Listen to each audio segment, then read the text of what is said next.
की वीडियो में मैंने बताया था आपको कि हम लोग मैनेजमेंट का सीरीज चालू करने जा रहे हैं जिसमें 15 दिन हम लोग मैनेजमेंट सीखने वाले हैं। मैनेजमेंट हर फैक्टर पे बात करेंगे, जो जो टॉपिक कवर होगा आपको इस वीडियो में मिलने वाला है। आज जो पहला दिन है इसमें हम लोग रिस्क मैनेजमेंट को जानने वाले हैं। रिस्क मैनेजमेंट सबसे ज़्यादा जरूरी मैनेजमेंट होता है, क्योंकि बिजनेस अगर आप कर रहे हो, अगर आप कोई जगह नौकरी कर रहे हो, उसका पैसा मिल रहा है या कहीं से भी आपको पैसा आ रहा है, या तो कहीं आपको रिस्क मैनेजमेंट करना है। कैसे रिस्क मैनेजमेंट होता है, रिस्क मैनेजमेंट होता क्या है, रिस्क मैनेजमेंट किया कैसे जाता है, ये क्यों जरूरी होता है, और इसको इवलेट कैसे करना है, कंट्रोल कैसे करना है, डिसीजन कैसे लेते हैं, और रिस्क में क्या अंतर है, दोनों में क्या अंतर होने वाला है। ठीक है, सिंपल फार्मूला क्या होता है रिस्क मैनेजमेंट का, इन चीज़ों पे बात करेंगे। आई होप कि आप हमारे चैनल पे अगर पहली बार विजिट कर रहे हो और पहली बार अगर हमारे चैनल पे व्यूवर्स बन रहे हो, बस सब्सक्राइब करके बेल आइकन को प्रेस कर लेना, क्योंकि 15 दिन जो आपके मैनेजमेंट का सीरीज जाने वाला है बहुत ही बेहतरीन जाने वाला है। और मुझे उम्मीद है कि आपको पसंद आएगा। अगर आपको पसंद आया हो तो सब्सक्राइब जरूर कर लीजिएगा। चलिए आज की वीडियो को स्टार्ट करते हैं, रिस्क मैनेजमेंट को समझते हैं।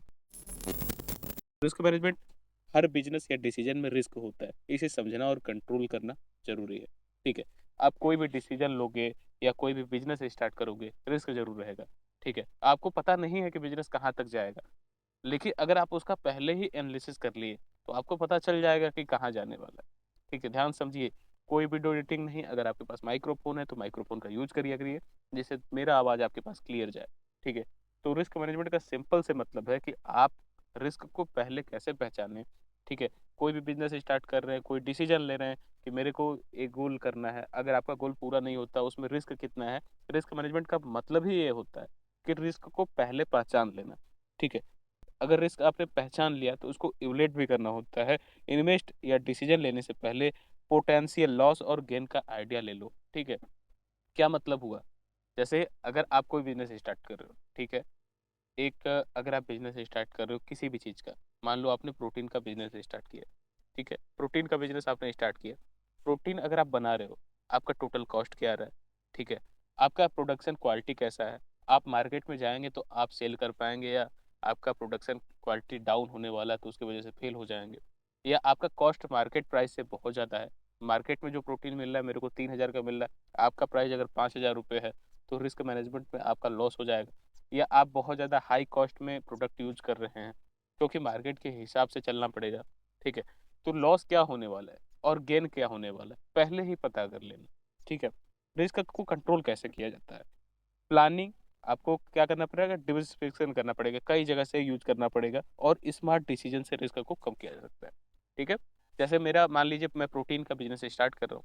ठीक है, मार्केट पे प्राइस 3,000 रुपये चल रहा है। ठीक है, तो मेरे को क्या काम करना पड़ेगा, या तो मार्केट के प्राइस के साथ खेलना पड़ेगा। अगर आप प्रीमियम ब्रांड बन रहे हो, प्रीमियम बन रहे हो, तो आपको तो ऊपर खेलना पड़ेगा। आप 5,000 6,000 रुपये का भी सेल करेंगे, आपका टारगेट ही प्रीमियम कस्टमर है। लेकिन अगर आपका टारगेट नॉर्मल कस्टमर है, जो इंडिया बेस्ड कस्टमर है, 3,000 रुपये का वो प्रोटीन ले सकता है, तो आपको 2,800 2700 रुपये बनाकर एक स्मार्ट डिसीजन भी बनाना पड़ेगा। इससे क्या होगा, हाँ, इसमें एक चीज़ आपको ध्यान देना पड़ेगा कि आपका प्रॉफिट बनता रहे। ठीक है, अगर प्रॉफिट नहीं बनाएंगे तो कंपनी की ग्रोथ नहीं हो पाएगी। ठीक है, अगर आप 10% 20% 5% जो भी आपका प्रॉफिट बन रहा है, प्रॉफिट बनाएंगे तभी आप मार्केटिंग कर पाएंगे, एड्स चला पाएंगे, और एड्स चला पाएंगे तभी कंपनी की ग्रोथ हो पाएगी। ठीक है, तो रिस्क लेना है। ठीक है, रिस्क मैनेजमेंट बोलता है रिस्क लेना होता है, लेकिन कहाँ कैसे लेना है पहले ही पता कर लेना, और पता करके एक स्मार्ट डिसीजन लेना रिस्क मैनेजमेंट कहलाता है। ठीक है, और अब आपने कंट्रोल कर लिया, उसके बाद दो चीजें आती है, डिसीजन क्या होता है वर्सेज रिस्क क्या होता है। रिस्क का असेसमेंट करने से पता चलता है कि डिसीजन वर्थ है या नहीं। ठीक है, आप जब डिसीजन कोई भी लेते हो, ठीक है, रिस्क कोई भी लेते हो, तो डिसीजन आपका वर्थ है कि नहीं, तो इसका को सही तरीके से यूज करने के बाद ही पता चलता है।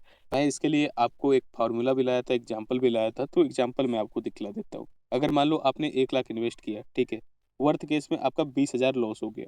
ठीक है, रिस्क लेवल क्या है, 20,000 रुपये, और 1 लाख रुपये आपने इन्वेस्ट किया था, तो 0.2 या 20%।